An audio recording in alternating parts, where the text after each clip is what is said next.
Well, hello there, class. Here we are at the end of the term. Believe it or not, we're at the final week of the semester. We're in Unit 8. We're looking at some ethics that we're going to kind of spend the rest of our week looking at, and then kind of what's next, what's missing, what's needed in this industry. So things that you can think of. I would love to hear your contribution. There's some great questions in the discussion. I'd love to hear from you, and you'll finish up the rest of the content for this term. Let me just say a couple things, a couple thank yous, I guess. Thank you for your contribution to this class, for your responses, for your engagement. I know it's a unique class offering with the numbers as small as they are.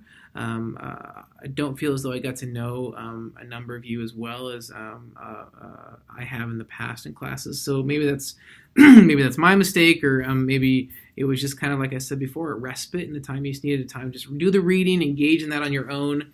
But again, if I can help in any way, whether it's this next week as we finish the class out or in things in the future, that's what I'm here for. I'm constantly here to support you in the work that you're doing, and I'd love to obviously see you be continually successful in the work that you do in your careers in advance. So I hope that what you found in this class was, I guess, enjoyable, but also beneficial to your practice. In addition to your practice, your professional practice, I hope that you found it to be enjoyable and beneficial to you personally. As you go forth from here, I hope that these things that you've learned will stay with you, that you will you'll kind of keep these in the back of your mind, and when necessary, pull them to the front of your mind to put into practice, to implement with clients that you're working with.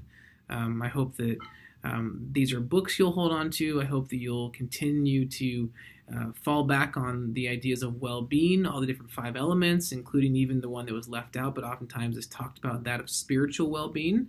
I hope that the vocation and calling book will be something that you'll think about for many, many years to come. And even if you're not doing specifically career counseling, my hope would be that when you're working with your clients, that you would be thinking about this idea of identity.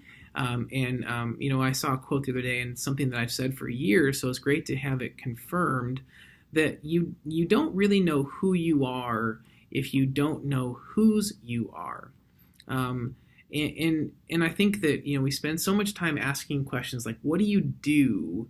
And if we don't have a job in the first place, or maybe we don't have a job that we find to be, especially exciting or exhilarating, or maybe we would say it's not meaningful, or maybe it doesn't warrant a lot of respect, all of those different realities. If our identity is found in the work that we do, and that work is not, quote, meaningful work, then we're going to think less of ourselves. But if we know whose we are, especially for those of us who would say, I'm a child of God, I'm a follower of Jesus, we have this firm foundation that I am not my own. And so out of that, my identity is not in what I do, but it's in whose I am and who I am, who I've been created to be. There's so much more to us than just work. However, at the heart of who we are, the vast majority of our waking hours, and especially the working week, are spent at work. I mean, I'm in my office 45 hours a week. I'm at work on a weekly basis more than I am at home. And so if I don't, I think I'd be foolish to say I don't run the risk of finding my identity in the work that I do. But I also try to fight against that, so that if this work were to go away, I wouldn't be a shell of a man because my work is gone doesn't mean my identity is gone. And so I think a lot of what we're doing in this work is that. I would say another aspect of the work that we do is we dole out hope. I think I've said this before, but we are in the business of doling out hope to our clients. I was working with somebody, and they were just down in the mouth, feeling really, really bad about their prospects. And I just continued to encourage them. Hey, you didn't get that one, but that's okay, because the next one, or maybe it's, the next one, or something's going to crack. You're going to feel there's going to be a sense of encouragement at some point, and I want to be there with you when you're both in the downs and also in the ups. And I just heard that they secured incredible employment, making it a fantastic income. And that's not to say that I had a whole lot to do with that, other than the fact that I continued to encourage this client. And so, as much of a success as it was for them, it was a significant success for myself as well. So we're in the business of doling out hope and encouragement, Also, truth-telling challenge.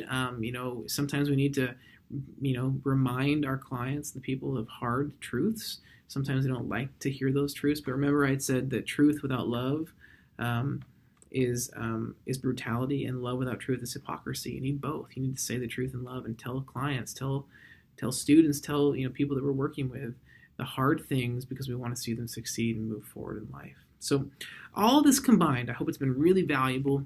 I hope that you'll, like I said, keep it with you. I hope you'll hold on to the books. Don't sell them back, please, because they're great books.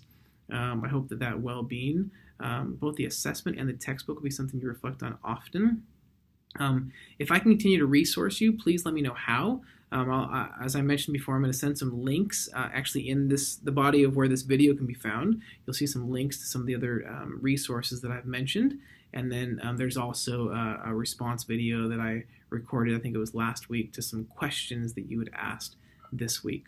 So as we finalize this semester, we head out to the next 4 or 5 days of class, and your semester ends, and you ride off into the sunset and enjoy your Christmas break and your holidays and all that with friends and family. Finish strong. You've got 2 final assignments. You've got your intake portion, and you've got your video. I want to hear from you. I want to see you. I want to just kind of hear what your big takeaways from this class were. And then I want to see some great responses as you get to quote-unquote play career counselor.